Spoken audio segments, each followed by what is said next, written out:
So what does a modern platform look like? And here what I'm really talking about is software to help you run your business.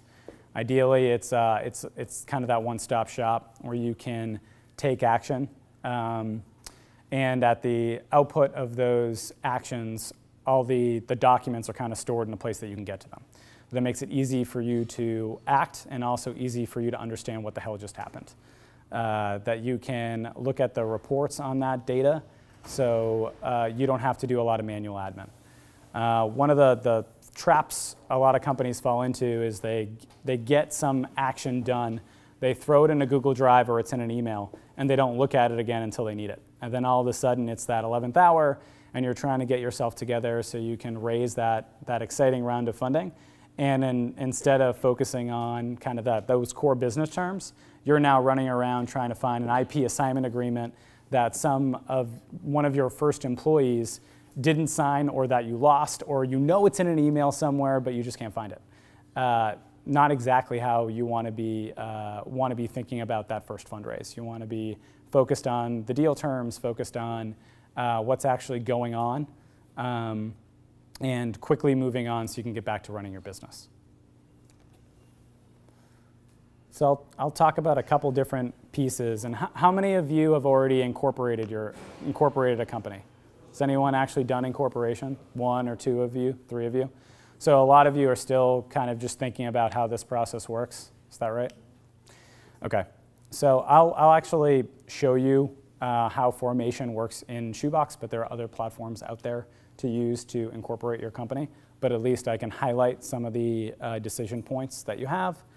But in this solution, ideally you're looking at something to run, how you hire folks, how you deal with HR, how you deal with equity, which is who owns what at the end of the day in your company. That's really what defines the ownership of your organization. How you're going to deal with fundraising, so you're not dealing with everything on paper and pencil, and dealing with everything through email, which is not exactly super efficient. And then how are you going to interact with your board members, right? You have board members, you have stockholders, they're going to have to approve things. Also, is that all going to be done through email and DocuSign? Or is there something else that you can leverage to get that stuff done? And then underneath everything, I have this concept of a secure data room. When you do that future fundraising round, you're going to have to share docs with your investor. For your bridge note round, you might be able to get away with just a Google Drive and share some docs. But at some point, you're going to need something like a data room, which is a fancy term for a bunch of features that define where your documents live, permissions, who has access, keeps track of who looks at what. Those are all things that come a little bit down the road. But ideally, you're building that up as you go, so you don't have to do a bunch of work to kind of set one of these up at the last minute. So let's take a break, and I'll run through what an incorporation might look like. Any questions at this point? No? Okay. So fundamentally, there's a couple concepts that have to do with incorporation. I'm specifically talking about an incorporation in the state of Delaware. Most companies that incorporate, they'll end up being Delaware C Corps. Delaware has a large base of law related to corporations that's really well understood. So most companies that are going to raise money will be Delaware corporations. So that's what Shoobx tries to make really easy. So let's say that we're going to incorporate our new company.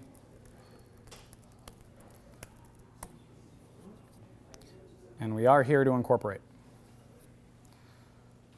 Technology platforms don't replace legal counsel. So you're still going to need an attorney sometime down the road.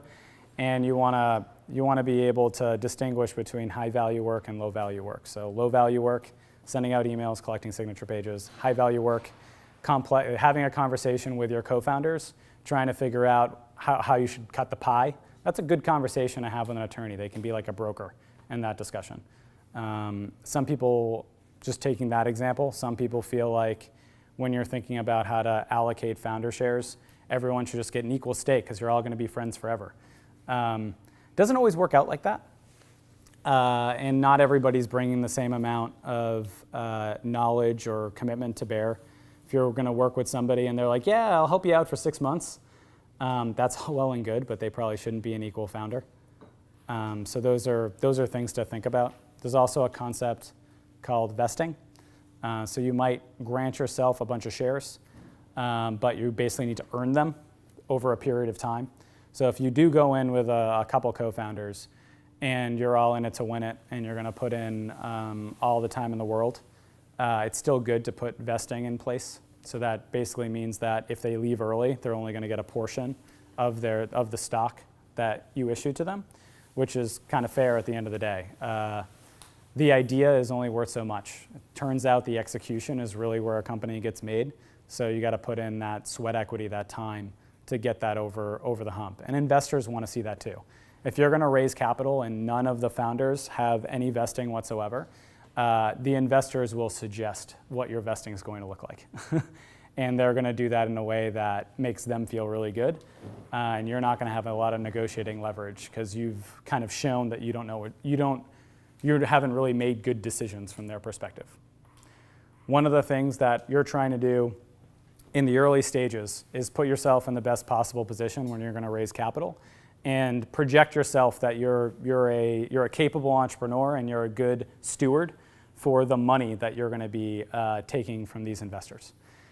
Anything that makes them feel like that's not the case will reflect in the terms that you get and the dollars that get invested and whether or not they want to work with you in the first place. Most companies, if you have a great idea, they'll still work with you, but the terms may not be as advantageous as they could be if you really had your act together.